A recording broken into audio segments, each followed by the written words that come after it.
Hello, j'espère que vous allez bien. Alors aujourd'hui, je voulais voir avec vous le sujet de l'abondance. Comment être plus abondante, comment amener en fait cette richesse, cette prospérité dans votre vie, en fait avoir l'impression qu'il y a plusieurs choses qui peuvent vous arriver de bien et créer en fait du mieux dans votre vie et vraiment créer cette sensation que l'argent, que les bonnes choses, que la version que vous voulez devenir est sur le chemin et vraiment juste là en face de vous et vous pouvez gentiment en fait l'apercevoir et l'atteindre. Donc voilà, aujourd'hui en fait je voulais parler un petit peu de ça avec vous euh, rapidement parce que juste après il faut que je prenne l'avion pour rentrer chez moi en Suisse. Du coup, je voulais juste m'arrêter un petit peu pour vous faire quelques petits mots sur l'abondance. Voilà, on va voir jusqu'où on peut traiter le sujet et puis on reprendra une prochaine fois dans une prochaine vidéo la suite et tout ce qu'il y a à savoir si aujourd'hui on a juste vu grosso modo en général ce qu'il y a à voir. Voilà. Donc j'ai quand même préparé des petites notes ce matin. J'ai été un petit peu inspirée, du coup je les reprends. Ouais, alors ce matin, du coup, j'essaye de faire un peu de place sur le petit... sur la table que j'ai mis en face de moi. Du coup, ce matin, la question en fait sur laquelle je me suis posée et je me suis penchée, c'est surtout cette question en fait, comment voir sa vie plus abondante, comment voir sa vie, commencer à déceler des solutions pour vos problèmes et de les déceler euh, de la façon en fait dont vous voulez et de la façon dont ces solutions vous parlent et vous connectent justement à la version de vous la plus haute, à la version de vous qui est plus riche, plus stable, plus heureuse, plus prospère, plus émancipée, mieux dans son corps, etc. Donc c'est vraiment en fait pourquoi j'ai utilisé la question comment voir sa vie plus abondante, parce que pour moi c'est important de revenir sur cette question de vision et sur cette façon, cette question en fait de réussir à se faire le scénario dans sa tête de qu'est-ce qui peut être mieux. Parce que très souvent on n'arrive pas en fait à changer notre vie parce qu'en fait on ne sait pas qu'est-ce qui peut devenir mieux. On a grosso modo euh, la vision générale, bah oui, ce qui peut être mieux, ça peut être d'avoir un compte en banque avec plein de chiffres dessus. Ce qui peut être mieux, ce serait d'avoir une armoire remplie. Mais vous voyez, même ces choses-là, imaginons on ouvre notre armoire, elle est remplie, elle peut être remplie d'habits qu'on n'aime pas. Le compte en banque peut avoir plein de chiffres, mais dans le négatif. Nous, on veut plein de chiffres, mais gros. Donc vous voyez en fait que des fois, cette vision de juste s'imaginer quelque chose de flou, le côté flou en fait, ouais, je veux juste des gros chiffres, je veux juste une armoire pleine d'habits, je veux juste ce côté où je peux faire n'importe quelle activité que je veux. Alors c'est un bon début, mais euh, comment en fait mettre de la clarté et de la vision, voir sincèrement les steps à parcourir entre deux, les étapes qui nous relient à cette vision et à cet objectif, et vraiment en fait ce qui fait le lien entre nous, nous juste là, et vraiment en fait cet objectif qu'on a en tête. Là, justement, ça va être d'aller chercher ce fonctionnement qui est abondant, donc ces pensées qui sont abondantes et qui transmettent ce fonctionnement abondant à notre corps, à nos émotions, pour qu'on puisse réagir aux situations qu'on a en face de nous de façon abondante.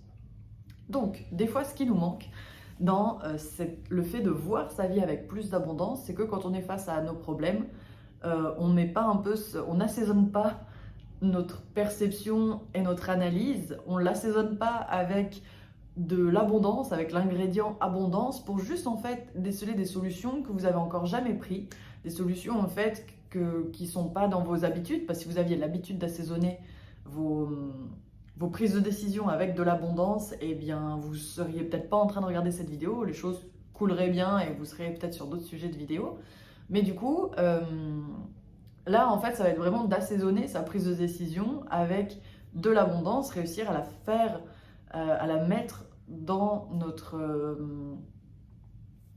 réflexion et notre prise de décision, à mettre justement cet ingrédient là-dedans pour teinter nos résultats de plus d'abondance. Donc le premier point que je voulais surtout aborder concernant cette abondance et qui reflète vraiment mon parcours et enfin juste en fait ce que moi, il me manquait pour être plus abondante ou commencer à voir en fait l'abondance gentiment rentrer dans ma vie et me dire ah bah en fait si quand je suis de cette façon les choses fonctionnent, j'ai pas besoin de m'inquiéter. Et donc là le premier point ça a été vraiment de préciser mes envies, préciser les valeurs par lesquelles j'ai envie de vivre, préciser les expériences que j'ai vraiment envie de vivre et arrêter en fait de avoir mon cerveau qui est plein d'expériences que d'autres gens ont vécues ou de ce que je vois sur les réseaux. Et vraiment en fait de me dire mais qu'est-ce que moi je veux vraiment voir, parce que vous savez des fois bah là je vais prendre Bali vu que je suis à Bali, il y a ces magnifiques photos de personnes qui sont à Bali, qui sont sur la petite balançoire pour prendre voilà ce cliché en fait de la photo avec la robe et les chandries dans le background, etc. Enfin voilà, beaucoup de photos de Bali qui montrent en fait l'aspect très joli, romantique, île et tout. Mais quand on y est, la vie elle n'est pas facile. Il fait extrêmement chaud, on transpire. En même temps, c'est pas forcément apprécié d'être en maillot de bain dans les rues, etc. Enfin, il faut quand même se couvrir. Enfin voilà, il y a plein de choses en fait qui font que Bali n'est pas forcément ce qu'on voit sur les réseaux. Et du coup, en fait, en venant à Bali, ce que je me suis rendu compte, c'était de me dire, eh bien, au final, moi, qu'est-ce que je veux? Parce que je voyais bien que c'était pas trop mon truc de faire ces photos incroyables de Bali et de continuer le cliché, on va dire, de Bali. Mais en même temps, je me disais, quand je vais rentrer dans mon pays, les gens ils vont me poser la question, ouais, t'as pas des photos incroyables, j'ai pas vu que t'as posté sur les réseaux, ouais, mais... Enfin bref, des choses comme ça. Et en fait, je me sentais juste un petit peu gênée de dire non, c'est pas l'expérience de Bali que j'en ai eue, et un peu de leur casser l'imagination qu'ils avaient en fait sur cette chose-là, sur Bali et cette expérience. Et voilà, donc j'étais plutôt en train de dire, voilà, non, j'ai mangé avec les mains, j'ai découvert la culture, j'ai fait ceci, j'ai fait cela. Ouais, mais t'as pas bronzé? Ben non, parce qu'on se couvre un peu du soleil vu qu'il fait extrêmement chaud, sinon on a des coups de soleil, enfin bref, voilà.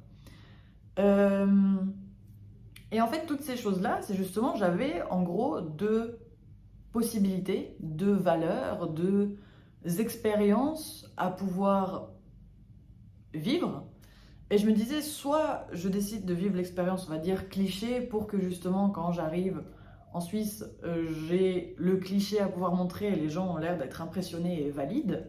Ou alors, j'ai mon expérience, celle qui au fond me fait plus vibrer, celle qui au fond me fait plus kiffer, mais est peut-être incompréhensible pour certaines personnes de mon entourage, etc. Et, euh, et en fait, c'est là où je me suis dit c'est important de préciser ce que je veux vraiment, parce que si je choisis l'option faire plaisir aux autres, je rajoute rien dans ma vie. Je fais pas en sorte que ma vie s'améliore, que mes objectifs soient atteints. Je m'éloigne même en fait des choses qui me font vibrer. Et vous savez que plus les choses nous font vibrer et qu'on se sent connecté et qu'on aime ce qu'on fait, plus en fait on tombe en fait dans des émotions qui vibrent haut et du coup qui nous apportent encore plus de sensations et d'expériences comme ça. Mais par contre, si j'utilisais les valeurs ou l'expérience de au moins comme ça, les gens vont apprécier, ils vont juste apprécier quelques secondes au moment où je leur montre la photo. Si ça se trouve, ils vont même pas apprécier parce qu'ils s'en foutent au final de ce que j'ai fait à Bali. Et du coup, moi, j'aurais fait un truc pour eux, j'aurais mis mon énergie, mon corps, mon être, dans cette énergie, dans cet objectif d'être validé par l'expérience de Bali, par des gens dans mon entourage, voilà. Et en fait, moi, j'aurais rien récupéré de cette expérience parce que moi, peut-être, ça m'aurait vraiment embêté de devoir monter sur cette balançoire, de devoir me faire tirer, de devoir mettre cette robe que je m'en fous, et puis ça se trouve me trouver moche sur la photo parce que de toute façon, je voulais pas faire la photo. Bref. Donc voilà, en fait, j'allais prendre du temps, passer une demi-journée à faire des choses que j'aime pas et qui sont pas du tout dans les réelles envies que je veux. Et en fait, c'est là où justement, je vous parle de ce point, c'est que pour attirer et voir sa vie plus abondante, il faut aussi commencer à oser orienter notre esprit vers vraiment les choses qui nous font vibrer et accepter de laisser de côté ces choses que les gens nous ont mis dans la tête ou ces choses ou ces envies ou ces expériences que les gens nous ont dit qu'il fallait que ça se passe d'une certaine façon comme ça, ou alors qu'ils ont l'air eux-mêmes de trouver ça incroyable si ça se passe dans la vie de quelqu'un, donc vous vous dites, ben, je serai ce quelqu'un qui vit ça, comme ça je suis une personne incroyable. Mais toujours en fait dans le regard et dans le jugement et dans les critères d'une autre personne. Vous devez commencer à vous imposer vos critères, vos expériences, vos envies, vos valeurs par lesquelles vous avez sincèrement du plaisir de vivre au travers d'elle en fait. Vous avez sincèrement du plaisir de vivre au travers de la gentillesse. Vous avez sincèrement du plaisir de vivre au travers le respect de vous-même. Vous avez sincèrement du plaisir de vivre au travers, imaginons, prendre soin de vous, écouter vos émotions, etc. Et en fait, c'est à force de plutôt privilégier et de mettre la priorité sur ces choses, ces envies qui vous disent, eh bien, enfin, que vous vous dites, j'ai plus de plaisir à mettre du temps et de l'énergie là-dedans que à faire selon ce que les autres veulent, qu'en fait, vous allez vous orienter vers des actions, vers des activités, vers des expériences qui au final, réellement, vont pouvoir vous nourrir et vous remplir de ce bonheur, de cette bonne énergie, etc. Et aussi, qui vont vous amener, eh bien, dites-vous qu'une expérience, elle ne vient pas avec rien. Déjà, vous récupérez le côté super d'expérience, mais en même temps, le simple fait d'avoir été dans cette expérience, vous avez été peut-être entouré d'autres personnes qui, elles-mêmes, apprécient cette expérience. Peut-être vous avez eu l'occasion de faire connaissance avec quelqu'un qui aime cette expérience aussi, qui peut peut-être plus tard être un ami, peu importe, ou une amie. En fait, toute la situation devient extrêmement enrichie et enrichissante pour vous parce que c'est votre axe, c'est votre vision et les valeurs, voilà, avec lesquelles vous avez envie de vivre. Eh bien, vous allez avoir plus de bonheur en retour et plus de clés et plus d'options et d'opportunités dans cette voie-là parce que c'est la voie que vous avez ouverte.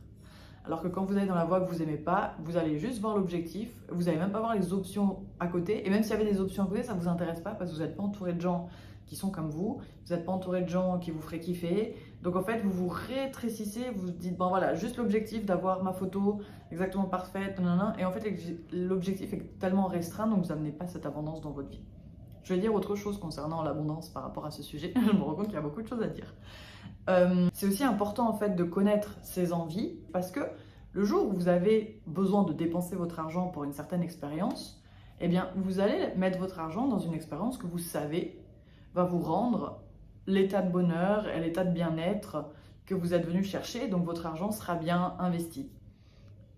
Par exemple, si vous avez payé pour aller faire cette photo à Bali sur j'allais dire l'escarpolette parce que ça ressemble à un tableau du libertinage de l'époque, là, machin. Mais bref, à cette balançoire. Bien, vous allez payer pour une expérience qui ne vous a pas amené plus grand chose que cette photo, cet objectif précis, et vous n'étiez même pas intéressé de toute façon par les opportunités autour. Et c'est là en fait que je veux dire, pour commencer à voir sa vie de façon plus abondante et commencer à réellement rentrer dans ce processus de l'abondance rentre en fait pour vous naturellement, vous n'avez plus besoin de la forcer. C'est qu'au moins, si vous savez ce que vous voulez, vous avez tendance à, du coup, vous diriger vers ça, vous allez vous diriger vers ça, et vous allez dépenser pour ça, qui vous amène le bonheur que vous voulez, donc au moins la dépense, la transaction, elle est faite, il y a quelque chose que vous gagnez à donner votre argent pour cette expérience, et ensuite, vous êtes en plus curieuse des opportunités, on va dire, parallèles à l'expérience, qui elles, en fait, sont même au-delà et plus enrichissantes, et abondante et prospère que l'expérience elle-même et le prix lui-même.